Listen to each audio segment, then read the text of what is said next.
Assalamu alaikum and welcome back to another episode of What's Up Doc. I'm your host, Dr. Aalia Al-Barwani, and I'm a board-certified family physician. My show, What's Up Doc, is a production of Muslim Network TV, the only Muslim-focused network broadcasting in North America. You can watch all of our shows on muslimnetwork.tv and on our YouTube page. You can also watch us or stream us live almost every day off of Roku TV, Apple TV, Galaxy 19 satellite, and Fire TV. Today we have a super important episode. As we all know, unless you've got your head buried in the sand somewhere, we have all been struggling and dealing with the COVID-19 pandemic for about a year now.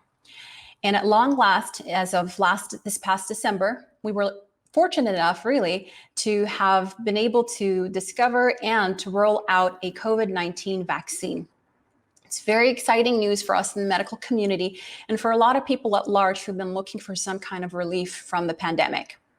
Joining us in that discussion today is Dr. Aadia Rana.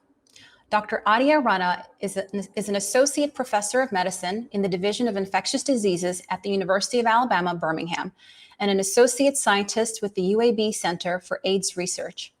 She received her internal medicine residency at Case Western Reserve University in Cleveland, Ohio, and a fellowship in infectious diseases at Brown University in Providence, Rhode Island. She's part of UAB's COVID-19 response team, including leading the Remdesivir Compassionate Use Expanded Access Program and serving on UAB's COVID-19 treatment guidelines and COVID clinical trials committee. Welcome, Dr. Rana. Assalamu alaikum. I'm very, very happy to be here and join you on your program today. Walaikum assalam.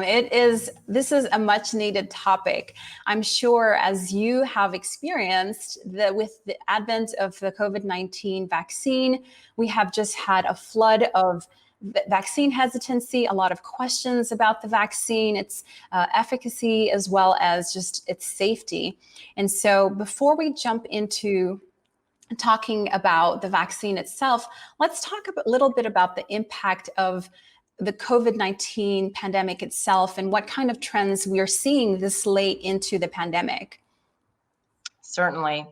Well, I can share, here in the United States, we are continuing to see a huge impact of the COVID-19 pandemic, including averaging over 3,000 deaths daily, several 100,000 new cases recognized on a daily basis. Worldwide, almost 30 million people have been infected. So while we are quite optimistic with the vaccine rollout, as you just mentioned earlier, we have quite a long ways to go, and we are going to continue to see sort of the devastating impact of this pandemic. In the US, again, we just crossed a very sad threshold of 400,000 deaths. And again, even with the rollout, this number is unfortunately going to continue to grow. So while we have reason to be optimistic, we still need to follow at this time the measures of social distancing, mask wearing, and hand washing that have been recommended by our public health authorities until the near future for sure.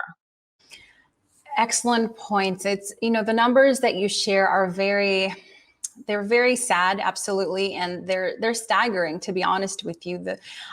None of us could have imagined this time last year when we were starting to get the first cases being noticed in this country that we would be here a year later with so many lives lost. And it's definitely very humbling to understand and realize that. And I can definitely appreciate what you say about with the rollout of the vaccine, that there's still going to be a lot of work that needs to be done.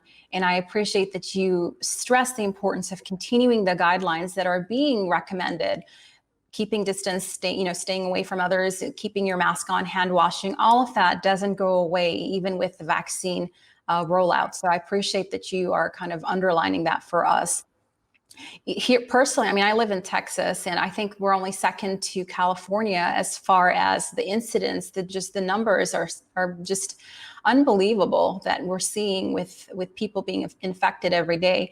And it's quite sad to go out and really everything is business as usual, and it's quite it's quite disturbing, I have to say, as a healthcare provider, to see that people are having parties and get-togethers and going to the clubs and going, and just behaving like this is, and not wearing masks, of course, and just behaving like this is, well, we have to live. And I understand that, but people are dying. People are dying. No, you're absolutely right. I think as a healthcare provider, who sees the direct impact of this pandemic and living this, the effects of this disease, it's really sobering and disheartening. But I also understand, the other side.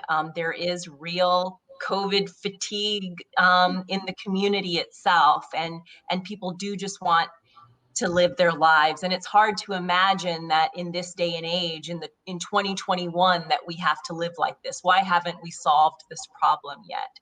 Exactly. So I understand that from the community perspective, but at the same time, we are seeing these direct impacts. And so what we talk about is something I'm very familiar with in the infectious disease and HIV world, is what we call harm reduction. So yes, you want to see your family. Okay, let's talk about ways that you can see your family that put you at lower risk of transmission. So we talk about things like outdoor gatherings. We talk about if you are gathering and you're unable to be outdoors, make sure you're in a ventilated area where windows are open, or wearing your masks indoors, because it is important. It is important to socialize. We are social creatures. Exactly. And so I never want to give a message of just no. We want to give a message of more yes and. Yes, you need to be safe, and this is how you can do it. Of course, with all of these messages, we have a caveat of this is not a zero risk situation. But part of that public health messaging is to share that nuance, and so that people can make informed decisions. Look, being able to social distance is also a privilege. There are people who are unable to social distance because of where they live, the type of work that we do. So we don't want to have judgment on people in certain ways. But you're right, there are people who are socializing and having parties that may not need to. But let's talk about ways that we can make those safer so they don't make decisions on their own. And so I think the public health messaging is key. It's an important, and never more important than now, when we are in the beginning of our vaccine rollout. I love that messaging, Dr. Rana. I love the yes and that's very important, because I definitely agree with you. There are people who cannot socially distance because of their living situations and because of the things that they have to do in their lives. And so being able to safely socialize, as you said, is really important. Let's switch gears now and talk about the vaccine itself. And let's start by examining why having a vaccine is so important for us. Why is this a game changer? In what way is this going to really, a lot of people have said it's a light at the end of the tunnel. Why is that? Right. So like many diseases that we don't have to worry about anymore, whether we're talking about smallpox or polio, certainly, that have been eradicated. Polio almost, we still have a handful of cases, and that's not a failure of the vaccine, that's a failure of delivery. So we're getting there. Just a couple of countries left in the world that have active wild cases.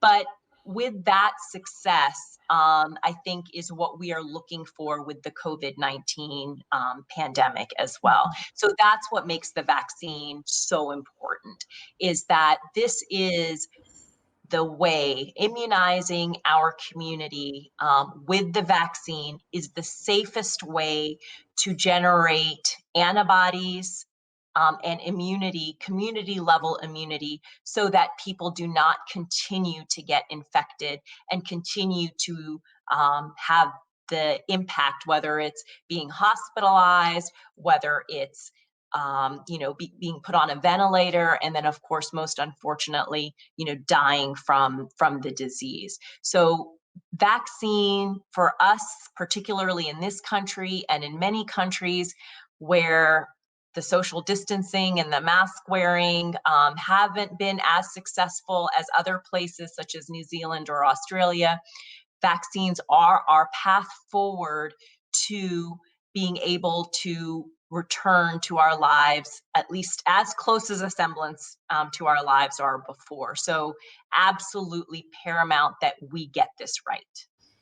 Exactly. I couldn't agree with you more. And I think comparing what we're trying to do with the COVID vaccine to other diseases that we also vaccinate for, it's a routine part of our lives. And at some point, those vaccines were new, and now they're not. And we're just in an age where we never thought we would have to develop a new vaccine. And I think that that's the difference, is that we haven't really had to develop new vaccines in several years. Correct me if I'm wrong, but I know every year we develop, well, the flu vaccine is based off of the most common, strains that are going around, but not a whole different new disease that we haven't seen before.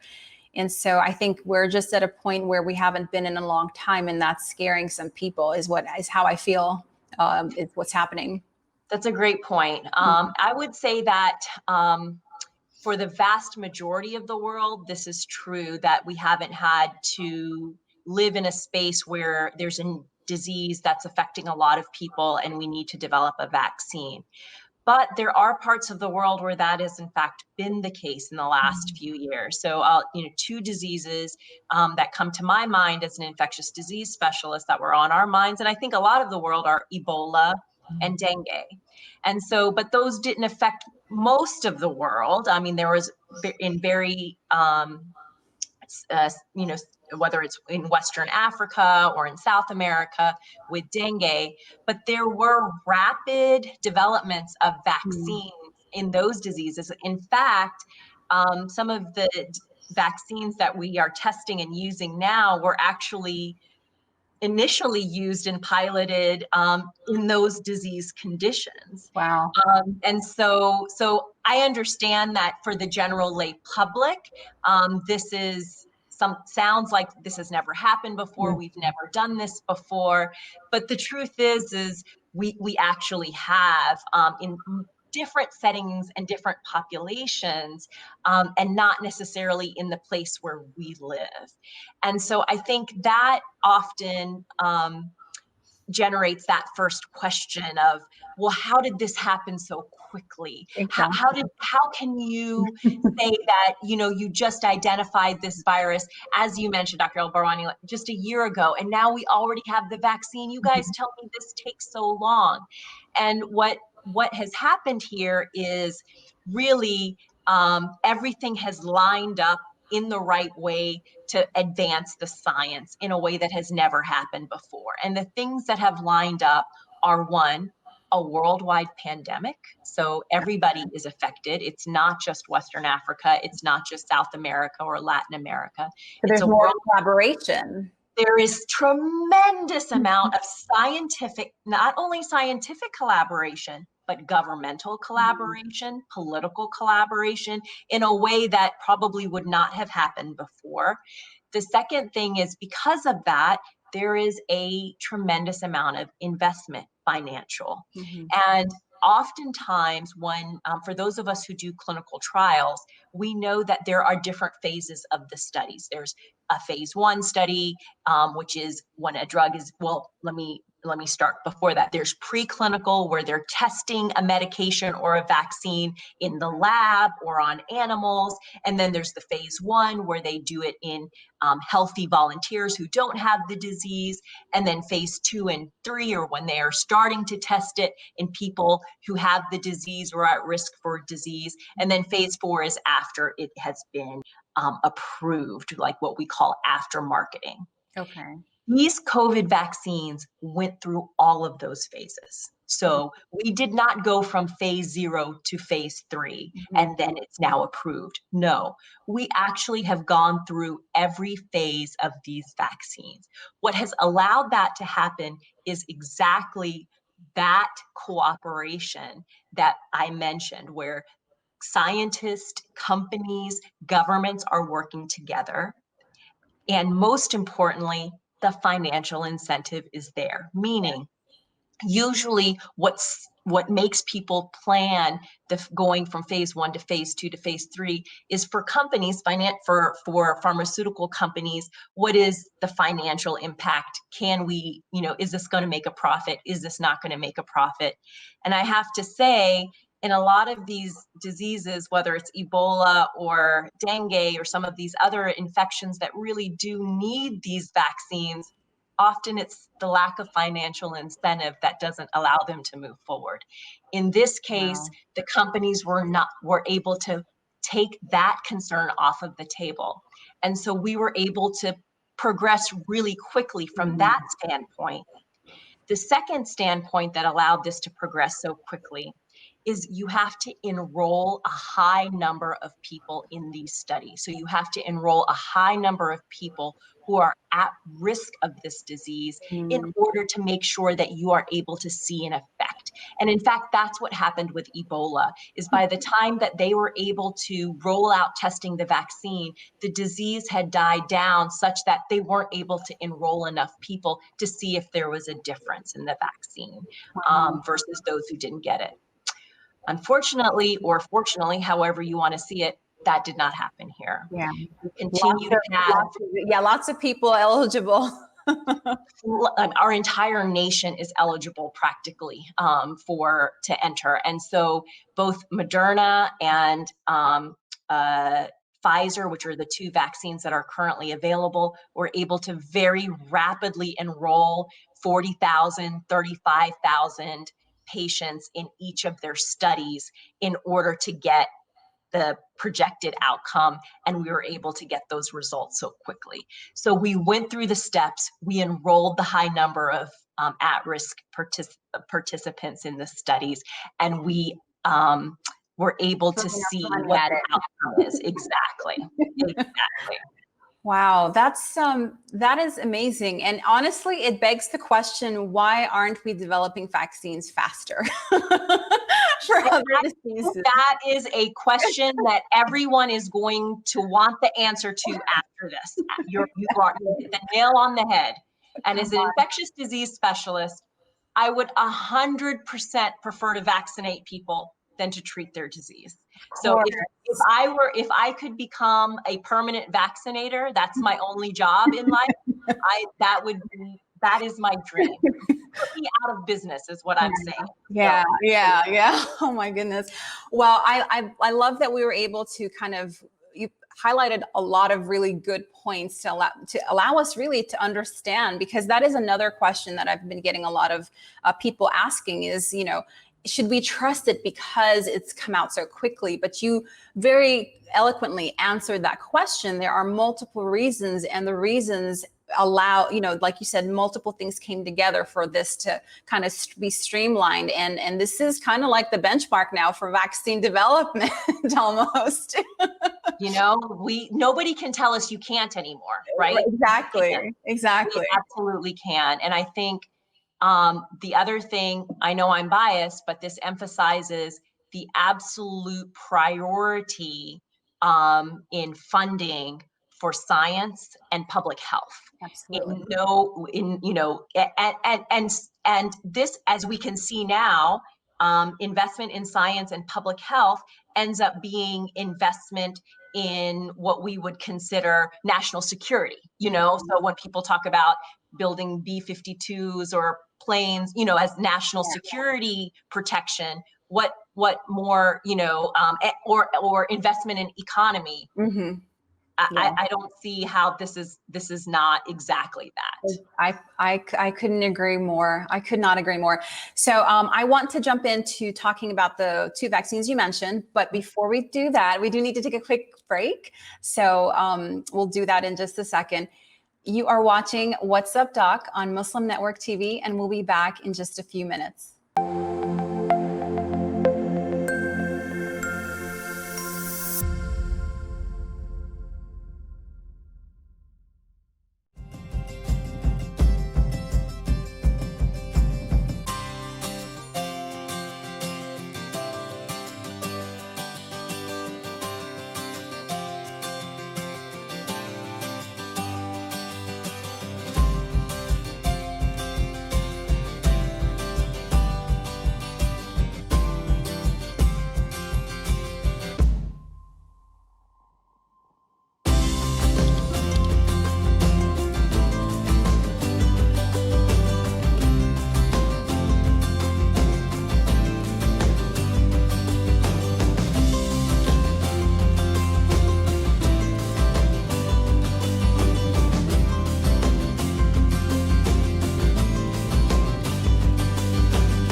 Salam alaikum. My name is Adam. You remember me? I appeared in so many episodes that Sound Vision has put on the market. No matter what. Hey, what's happening? Hey, oh, sorry. Lockdown is what it is. Well, continuing here. In this lockdown, Sound Vision never stops thinking about you, the viewer. We'll have to get back into production again, online and inline. Everybody in their own space, even me. Although I'm stuck with Lanisa. Salam! Salam! Salam! I know, you were shocked too. Well, let me continue. This is what I was going to say. Salam! Salam! Salam! Cut!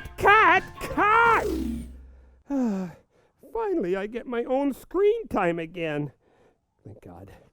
And so we invested in new equipment to bring you even better production with new songs and new singers and animations. Well, here are a few clips.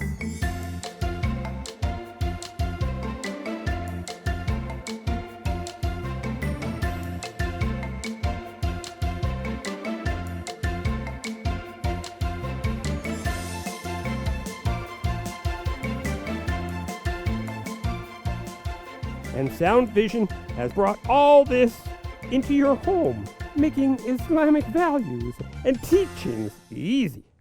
And if you know me, Adam, a multi-talented actor, well, sometimes I'm an actor and the reporter and the... Oh, that's enough. Let's move on to the next section. Well, you can watch these new episodes on our new app at www.adamsworldapp.com. We have previews happening every day on Muslim Network TV. Sound Vision has been serving generations, moving and changing with the times. We are all faithfully connected. That is a huge blessing. Your donation helps keep these programs available now and into the future. We take this job of helping tomorrow's Muslims today seriously, and you should too. Today, we need your help. Children absorb and learn from everything they encounter. Make that wholesome, positive, grounded in our faith. Together, we can accomplish our goal of raising better Muslims, better neighbors, and better citizens. Please donate generously. It's an investment in our future. To finish, let me tell you, there are new scripts of my new mission. And it is something that I enjoy talking about. My new mission is space. Houston, we do not have a problem. Salam, see you soon. Me too.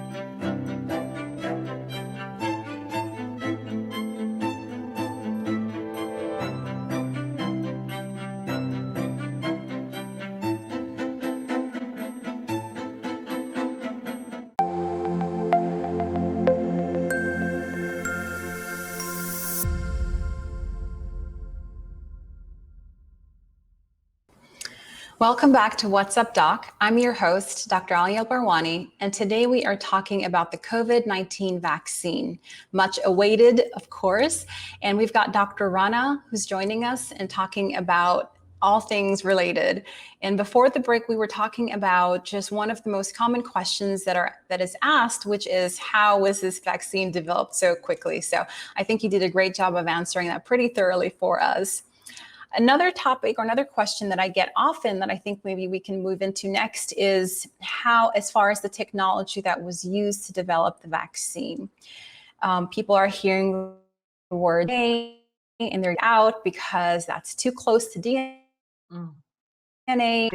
alter my genes, etc. And so I think I've noticed a lot of the vaccine hesitancy comes from questions surrounding the technology that was used and how it can affect people as far as, long-term effects on their DNA, et cetera. And of course, we in the scientific and medical community understand that there is really no risk at all. And this is technology that actually has been around for a while. And so it's not quite as new as some people may think.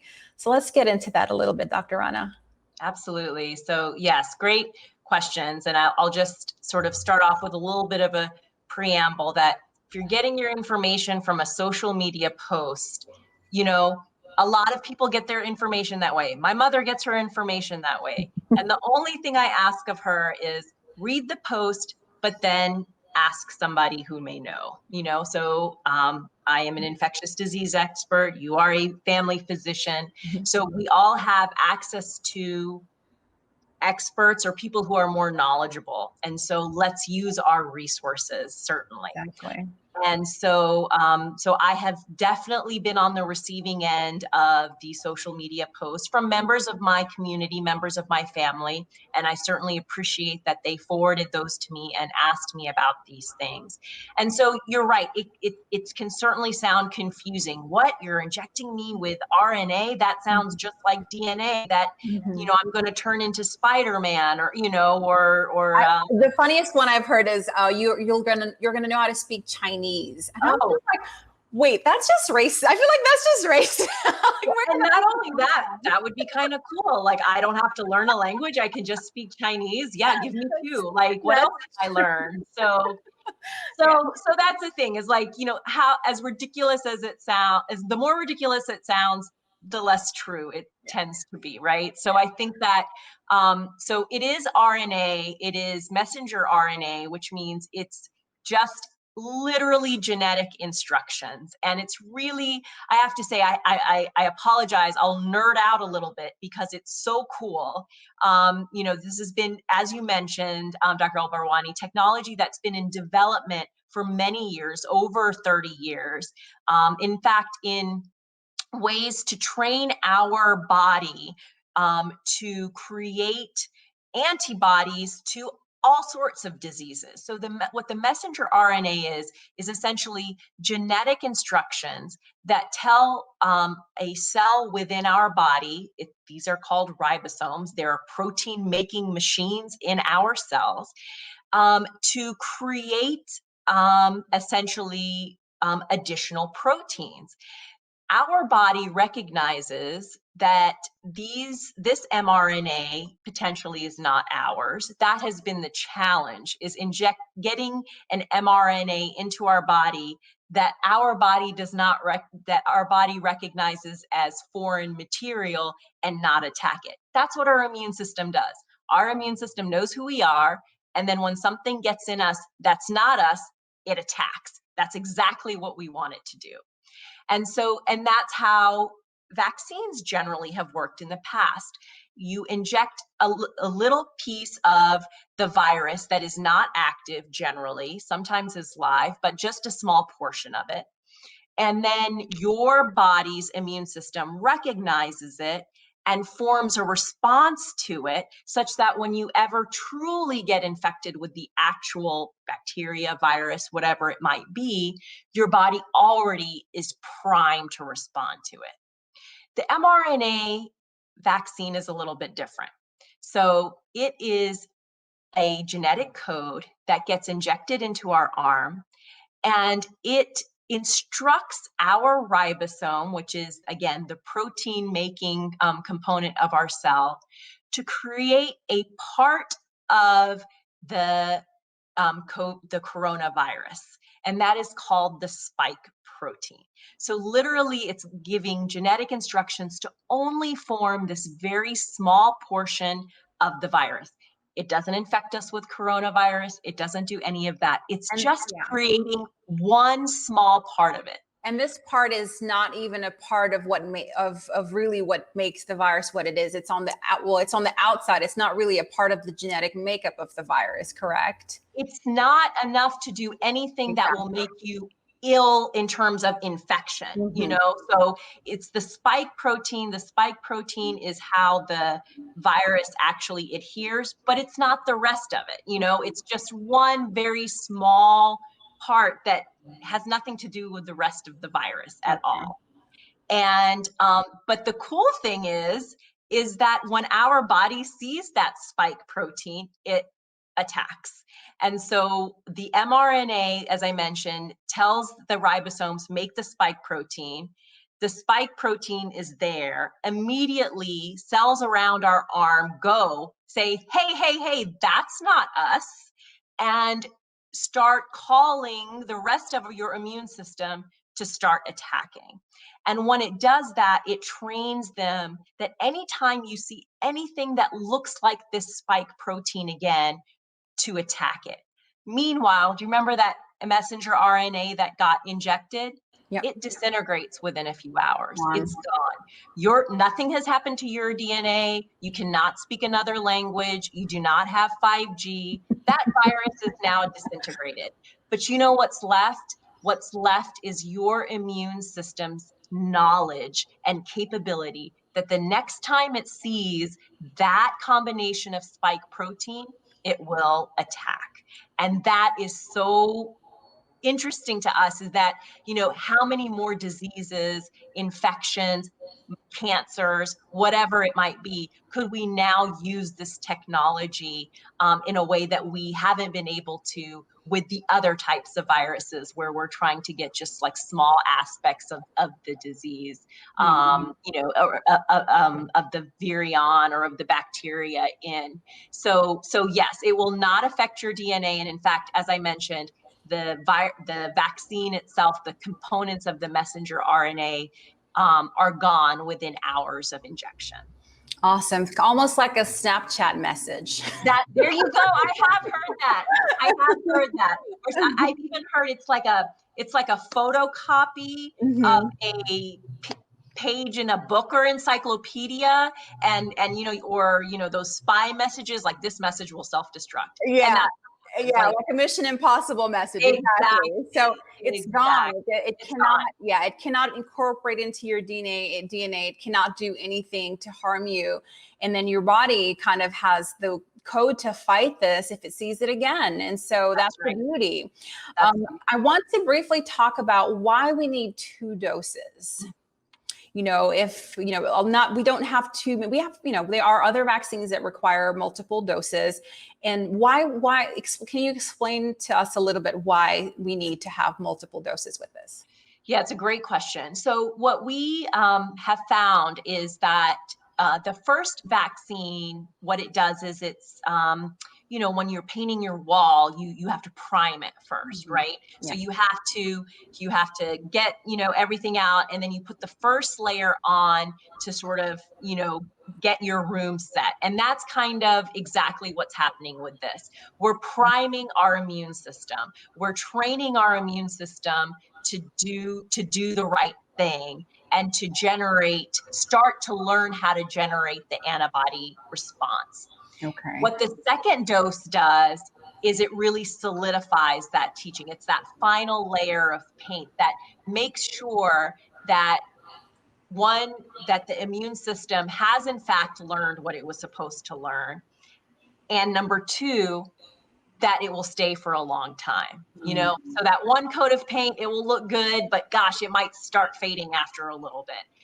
It's that second coat, that second dose, that not only does it look better and, you know, take you know, pictures better, and you can hang things better on it, but it will last a much longer time. So that's what we think, that we actually do need both doses so that we can have the most robust, the strongest response if we were ever to get infected or exposed. Yes, thank you. And also the longevity of our response as well. Awesome. Awesome. Thank you for clearing that up, because I love that comparison to priming your wall. And like, you're right. Yeah, you could get away with just doing that one coat, but that second coat is always what kind of cinches it and makes it kind of, like you said, longer lasting, and it just a better response, right? It's going to look better too. Right. Definitely. And it's going to feel better. You're going to walk in, you're going to like it. It's exactly right. Good.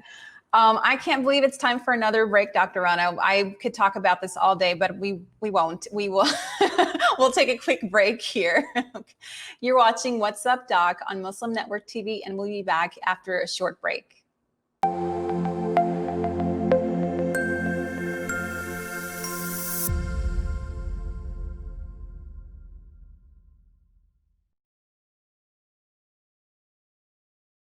My wife, she's a professor at the University of Cincinnati, who's Catholic, and by her watching and listening to our 3-year-old son watch Adam's World, she ended up taking Kalima Shahada. She embraced Islam because she learned so much about Islam and the other prophets. It really affected our life in a great way, and because of Sound Vision and Adam's World, we're Muslims. I took my Shahada 15 years ago, and I actually am from a rural part of Ohio. And so I found the catalog for Sound Vision, and I ordered the tapes and the CDs and the books, and I used those, and especially for my little daughter, that's how we basically learned our Islam, and Islam entered our hearts through the wonderful works of Sound Vision. Okay, assalamu alaikum, brother. I just want you to know that I love the Sound Vision website, that a lot of times when I'm looking for information, especially as it relates to homelessness, domestic violence, and women issues, I go to that website, and then I see what you've written, and then I copy and paste it and spread the word, because the wisdom is there. So I can't do any better than what Sound Vision has already done. Sound Vision is our survival guide. It is the organization that provides skills for Muslims how to survive and thrive in this community here in the U.S. Assalamu alaikum, my name is Anam, I'm in 11th grade, and I grew up with Adam's World, and what it taught me was unity, respect, and love for the Muslim Ummah. Adam's World is the greatest show ever made. Take me to the Kaaba, man. I love that puppet.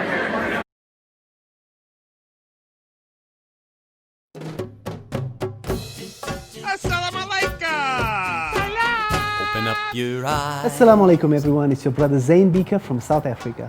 One of the first educational programs ever produced for Muslim children was the ever popular Adam's World series. The colorful and comical Muslim puppets stole the heart of a generation. Sound Vision will be releasing brand new episodes of Adam's World with the launch of a Adam's World app. Subscribers will enjoy new Adam's World episodes as they are released, as well as all the classic episodes of Adam's World. So visit adamsworldapp.com now to learn more, subscribe, and enjoy new adventures of Adam and his friends. And let's keep helping tomorrow's Muslims today. Assalamu alaikum. Adam's World. Believe me, there's a lot to see. Bismillah. Let's explore.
Welcome back to What's Up, Doc. I'm your host, Dr. Aalia Al-Barwani, and today I am joined by Dr. Rana, and we are talking about COVID-19 vaccine. Before the break, we were talking about essentially the technology that was used to develop the COVID-19 vaccine and what it can and cannot do. And to stress, it does not cause or give you COVID-19 infection, okay? And so, Dr. Rana, let's now talk about the two that you mentioned earlier, the two vaccines that are available in the United States. I know there are some other variants of the vaccine abroad in other parts of the world, but in the United States, we have the Mrna vaccine and the Pfizer vaccine. Let's broadly talk about some of the differences and who is eligible or who should be getting the vaccine. Great. So so Pfizer and Moderna both are the mRNA messenger vaccines. And so they're very similar from that aspect. The two main differences are how they're stored and in what temperature they need to be stored, and then the time frame for the administration. So the Pfizer vaccine is the one that requires the ultra cold storage, if you've heard that. So that one tends to be the one that will be shipped to hospital centers or places that kind of have that capacity to have those very cold refrigerators to store it. And then once it is defrosted, fairly short amount of time of stability before administration. So those are mostly being administered in large centers, large cities, large hospital centers. Okay. Moderna vaccine still requires cold, but not as cold, and is a little bit more stable once it just in the refrigerator, which is what most clinics are able to do. So when we talk about a lot of these clinic-based or field-based administrations, they will be with the Mrna vaccine. Both are highly effective, extremely effective, over 95% in terms of preventing symptomatic COVID infection. So in terms of which one you should get the first one you can, is my recommendation. And the only additional difference, as I mentioned, is in the timing of the first dose and the second dose. The Pfizer vaccine is administered 21 days after your first dose, and the Mrna vaccine is administered 28 days. So just a difference of a week. And it's okay if you're off by a few days. You may be they're testing in other countries whether it's even okay to be off by longer than that. We think that's probably the case. But, in summary, certainly whichever one you are able to get first, go for it. There's really no effective difference in terms of who is eligible for one versus the other. The only one difference I would say is that the Pfizer vaccine was tested in age 16 and up, and Mrna was tested in age 18 and up. So Pfizer can only be, so if you're 16 or 17, then the emergency use authorization does not include that age group. For Mrna, it only includes that for the Pfizer vaccine. Got it.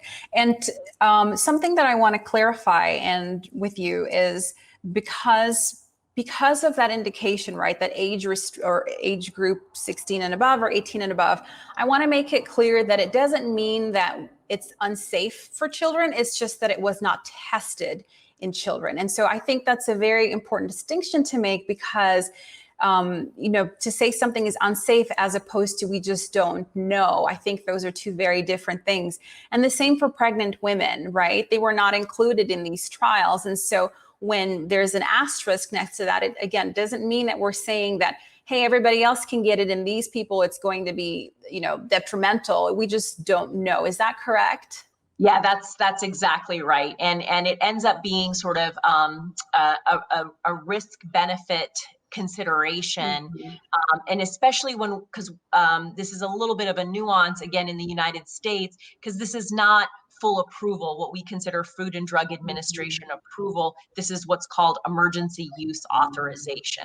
And so the FDA under emergency use authorization can stipulate the parameters. Okay. And they generally will only include the population that is tested within those parameters. You know, once something is FDA approved, we are permitted as physicians, as providers, to do what we call off-label use.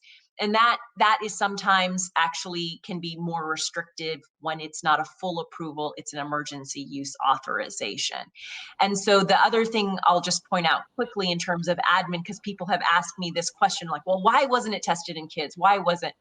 Generally, when drugs are first approved, vaccines are first approved, this is exactly the order it goes in. It goes in, you know, adults, 18 to 65, then it might be tested in children, and then the very last people we tend to test it in is pregnant women. Absolutely. And that has to go with just being risk averse in doing experimental. So once we feel it's safe in this population, then we start moving on. Not that we don't expect it to be safe, but that's just sort of traditionally how testing new medications and new vaccines or new devices have gone. And just to add on to that, Dr. Rana, I don't mean to interrupt, but just to add on to that, as someone who also takes care of pregnant women, to find something that is class A, meaning it has absolutely no side effects and it's completely safe in pregnancy, is almost impossible.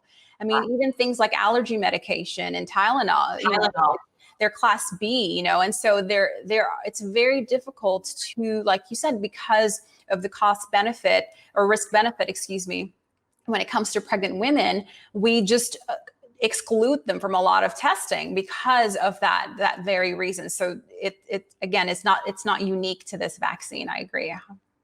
Yes, and I think it's important to mention that in particular. As I mentioned with the emergency use authorization, they traditionally only include the population, you know, that was tested.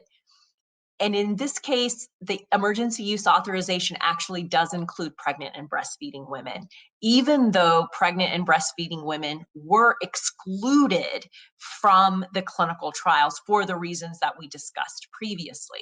And the reason that the emergency use authorization permits administration of this vaccine in pregnant and breastfeeding women is because that what we have found is that pregnant women are at higher risk of severe COVID compared to non-pregnant population.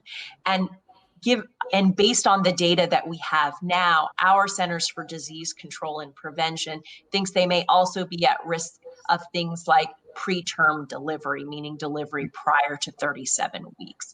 So at this point, it is what the Guidelines Committee and the College of Obstetrics and Gynecology has said is that this is a conversation that the pregnant woman or breastfeeding woman has with their provider and determines whether or not they will proceed with obtaining the vaccination. So within the emergency use authorization, it is permissible for pregnant and breastfeeding women to receive. And in fact, I don't have the numbers yet. I don't think we've collated it completely, but I do personally know, and I have seen in reports of many healthcare workers who are pregnant and breastfeeding. So that's a huge population of, you know, a lot of women are healthcare workers. And so there are a number of currently pregnant and breastfeeding women who are healthcare workers who have talked to their providers, thought about their ongoing exposures because they're healthcare workers, and have done a risk benefit discussion and have decided to receive the vaccine. And so the other thing I will mention is that even though pregnant women and breastfeeding women were not supposed to enroll in the study, there were, in the Pfizer vaccine study, 23 women who did become pregnant after enrolling in the study. And 12 of them, I think, actually ended up, that we know that have been unblinded, did actually receive the vaccine too. So we will have more data in that population, but pregnant women and breastfeeding women are able to receive the vaccine if they so choose to. And that actually brings me to another question I have, and I'm glad you said that who were, when things were unblinded, they found out that they did receive the vaccine were able to become pregnant is another myth circulating, which is that it causes infertility. And so I know that the number of women that you said who went on to get pregnant afterwards is not a large percentage, but I think it does speak towards that idea that this causes infertility and some other side effects that people are worried about. Yes, and not only were women who were pregnant and breastfeeding not allowed to enroll in the study, if you were capable of having pregnancy, you were supposed to be on birth control and using, at that time as well.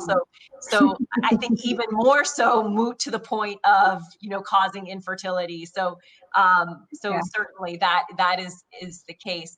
And yes, so I have read again, social media reports on infertility. And again, just want to take that opportunity to consider the source, consider who it's coming from. And in those, this has been so thoroughly investigated and reported, and I think rightfully so, because that is a real concern. In fact, infertility concerns are housed a lot of the propaganda against polio vaccines, unfortunately, in other parts of the world, including Pakistan, Nigeria, and Afghanistan, unfortunately have been successful in getting the population to have vaccine hesitancy for those. So these anti-vaxxers, they know the hot topics, they know which buttons to push, right? Absolutely.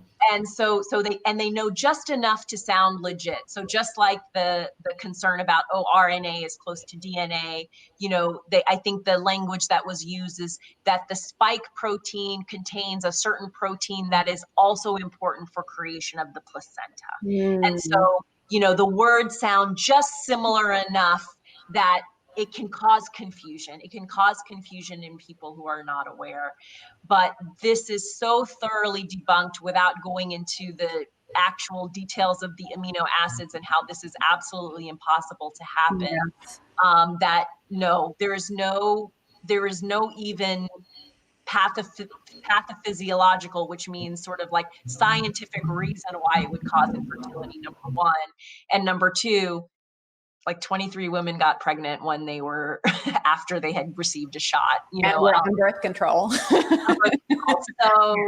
that I think is not an issue. The other question I've gotten is beyond women who are already pregnant, if I'm wanting to get pregnant, should I get the vaccine? And absolutely, because I think, whatever you can do to keep yourself safer during pregnancy would be excellent. So if you already have antibodies formed, before you get pregnant, then your risk of severe COVID certainly would go down, as these studies have shown. So certainly would go ahead and get the vaccine if you're anticipating becoming pregnant as well. Absolutely. I love all this knowledge that you're dropping on us today, because, as you said, where you get your information is so important. And it's important, a lot of these social media posts, like you said, either they'll have the face or the name of some doctor kind of also supporting misinformation or disinformation.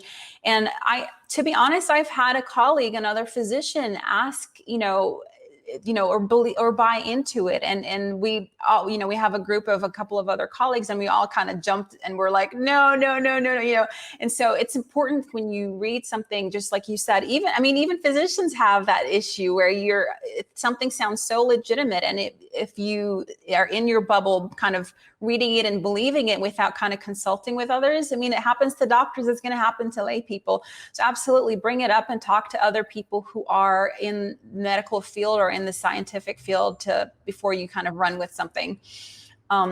Moving on, before we run out of time, I do want to talk about, so we busted some myths as far as some side effects that don't happen. Let's talk about some side effects that are happening, because especially as the vaccine started to roll out back in December, we were hearing some news first out of the UK, and I'm not sure if there were some cases here in the United States with people who have severe allergies having allergic reactions to the vaccine.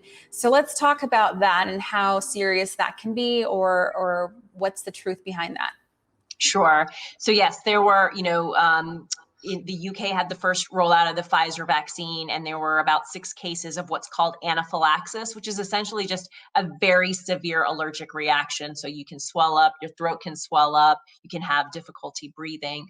And then we have had cases of that as well here in the US. I think the most latest complete data that we've gotten is about, I think less than 50 cases have been reported in the US. And so these were people, some of whom who may needed to be hospitalized, get steroids to calm that inflammation down. You know, if you have an allergic reaction, you get things like an antihistamine or steroids, or you may even get some medicine to help you breathe.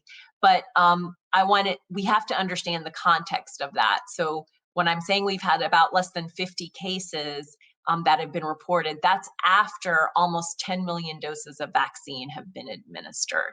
And in the context of an average of 3,000 people dying a day. So, 10 million doses of vaccine, less than 50 cases of anaphylaxis, all of which were treated. I think what is important to know from that is, if you do have a strong history of severe allergic reactions, whether it's to vaccine, whether it's to other food or drugs, like you are just kind of what we call an atopic kind of person, be aware of that.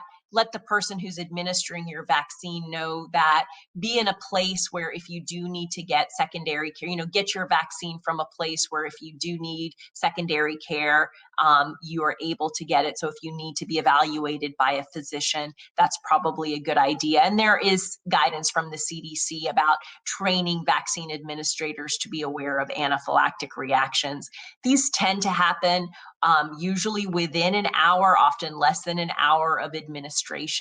This is why when you get your vaccine, you're going to be watched for 15 minutes anywhere you get the vaccine to watch for these things. So I think, this is not a reason not to get the vaccine. This is a reason to have a conversation with either your provider or your vaccine administrator and see what procedures need to be in place to make sure that the vaccine can be most safely administered to you. So not a huge concern. I think unfortunately it ends up making headlines. And so catching a lot of people's attention and enough to make them say, oh, well, I'm not going to get this. That's why it's, nuance is not in headlines, unfortunately. So it doesn't make it there. Yeah. They don't have the millions of people who have successfully been vaccinated without any issues. That's not in the headlines, right? Like it's when something goes wrong. That's right. Sore arm for 24 hours does not really make doesn't sell newspaper. Yeah, doesn't sell papers exactly. Yes.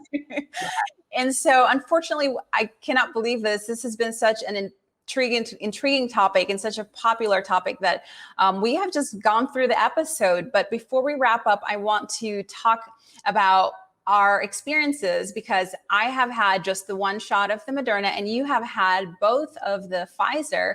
And so personally, I had a sore arm for 2 days and that was it. Yeah, and that was it. And I tend to generally get sore arms with vaccines. So this was not unusual for me. And what was your experience?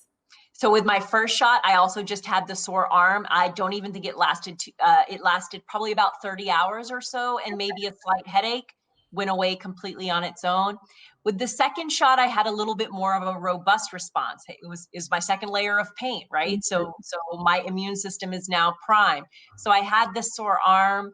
I also had chills that night and some fatigue and body aches the next day. Okay. And I did have to take 1 dose of acetaminophen or Tylenol, 500 milligrams. I took a nap early afternoon, took a 2-hour nap, and I woke up and it was like nothing had ever happened. So I had barely 24 hours of inconvenience, I guess you could say. Yeah. And after that, no problems whatsoever. So don't be surprised if on your second dose you have a little bit more of a robust response, which is honestly a reflection of your immune system has learned what to do. So a little bit inconvenience for a few hours, but the reward is more than 95% immunity against severe COVID. So I'll take it. I agree. I will take it as well. And so I think important take homes or messages that I want to share with our audience is know what real side effects to expect, because if you know that and you have, as Dr. Rana said, some chills, some fatigue, a headache, you're not going to be surprised and think you're coming down with COVID. You're going to know this, my doctor or my provider told me to expect this. It should be gone in the next, day or so. And then the other thing that I want to stress is just because you have received your vaccine does not mean that you no longer have to follow the social distancing measures, the hand washing and mask wearing. We didn't have time to get into that, but absolutely you can still be a carrier even if you are not, if you're not infected and come down with COVID or have symptoms of COVID. Do you agree with that, Dr. Rana? Yeah, I think, we don't have the data necessarily that supports, again, the outcome for the vaccines was symptomatic COVID infection. They weren't swabbing people every day. That being said, again, this is the nuance, not the headline, but the nuance is that vaccines probably protect against asymptomatic infection as well. But does that mean when I go out in public, now that I've been vaccinated with 2 doses, I'm not going to wear a mask? Of course not, because the most of the population has not received the vaccine. And so just as you mentioned, to protect my community, when I go out in public, I will be wearing my mask. I will continue to maintain my social distance. If you are a family that's been vaccinated together, sure.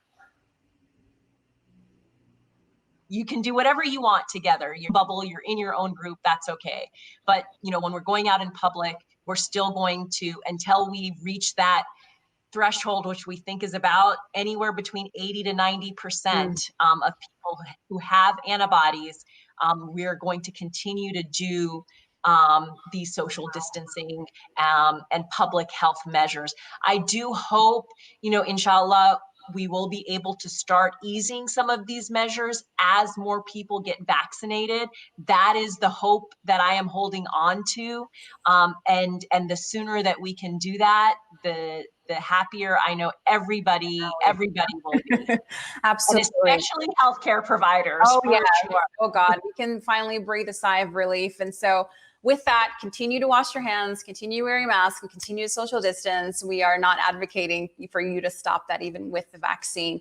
Thank you so much for your time, Dr. Rana, and for your knowledge and expertise in sharing that with us and our audience. We really appreciate you, and we wish you every success in your career.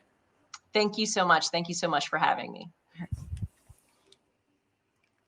Thank you for joining us in another very important episode of What's Up, Doc. I hope you enjoyed this episode today where we talked about the importance of the COVID-19 vaccine.